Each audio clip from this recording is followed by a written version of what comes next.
നമസ്കാരം. അസ്സലാമു അലൈക്കും വറഹ്മത്തുള്ളാഹി വബറകാതുഹു. ബിസ്മില്ലാഹിർ റഹ്മാനിർ റഹീം.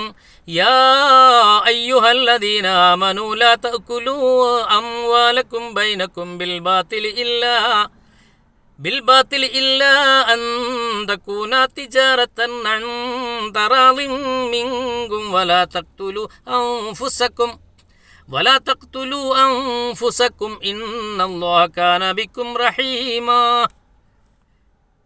യാ അയ്യുഹല്ലദീന ആമനു, അല്ലയോ സത്യവിശ്വാസികളെ, നിങ്ങൾ പരസ്പരം സംതൃപ്തിയോടുകൂടി ചെയ്യുന്ന കച്ചവടത്തിലൂടെ അല്ലാതെ അന്യായമായ ഒന്നും തിന്നരുത്. അതാണ് ഇതിൻ്റെ ബാഹ്യമായ ഒരർത്ഥം.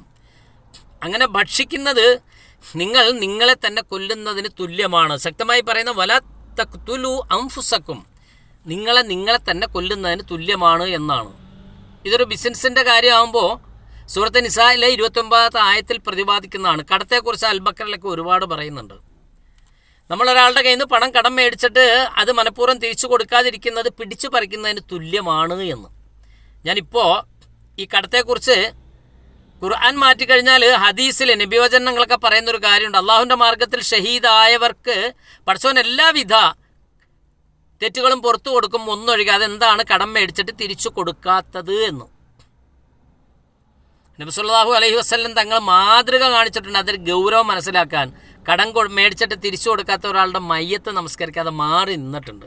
ഞാനിപ്പോൾ ഇത് പറയാൻ കാര്യം വേറെ ഒന്നുമില്ല. കുറേ ദിവസങ്ങളായി ഇത് കടമാണോ ബിസിനസ്സാണോ എന്ന് തിരിച്ചറിയുന്നില്ല.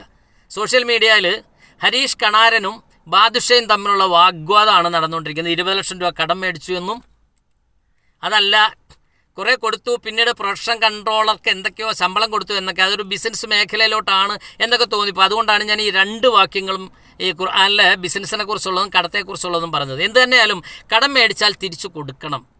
ഹരീഷ് കണാറിനോട് പറയേണ്ട കടം കൊടുത്താൽ പിടിച്ചു നിർത്തി മേടിക്കണം. കാരണം ഈ കടം മേടിച്ചിട്ട് മുങ്ങി നടക്കുന്നതും നമ്മൾ കടം കൊടുത്തവരെ മോശമായി സംസാരിക്കുന്ന ഒരുപാട് പേരുണ്ട്. വാങ്ങുമ്പോൾ എത്ര പൊന്നാണെന്നറിയാം. അത് തിരിച്ച് ചോദിക്കുമ്പോഴത്തേക്ക് നമ്മളെ എന്ത് ചെയ്യാൻ എത്രത്തോളം മോശമായ രീതിയിൽ സോഷ്യൽ മീഡിയയുടെ അല്ലാതെയൊക്കെ നടന്ന് പറഞ്ഞു കളയും. വിടരുത്. ഞാൻ പറഞ്ഞു വരുന്നത് കടം മേടിച്ചാൽ അത് തിരിച്ചു കൊടുക്കണം എന്ന് പറയുന്നത്. ഇനി ഈ കടം കൊടുത്ത ആളൊന്നും മരിച്ചു പോട്ടെ, എത്ര വലിയ ബന്ധുക്കളായാലും അതൊക്കെ മുങ്ങിപ്പോകും കേട്ടോ. എത്ര പേരാണ് ഹക്കും ബാതിലുമായിട്ട് കൊടുക്കുന്നത്. മരിച്ചു കഴിഞ്ഞാൽ ഞാൻ എൻ്റെ ഏട്ടന് വേണ്ടി ഇത് ചെയ്തു, അല്ലെ എൻ്റെ വാപ്പയ്ക്ക് വേണ്ടി അത് ചെയ്തിട്ടുണ്ട്, ഞാൻ വാപ്പായി നോക്കിയിട്ടുണ്ട്, അസുഖമില്ലാത്തവർ നോക്കിയിട്ടുണ്ട് എന്നൊക്കെ കണക്ക് പറഞ്ഞാലും പണം മേടിച്ച കടത്തെക്കുറിച്ച് മാത്രം പറയത്തില്ല. എന്ത് തന്നെയാലും ഈ കടം കൊടുക്കുന്നവരോട് ഭയങ്കര ഇഷ്ടമാണ് കേട്ടോ.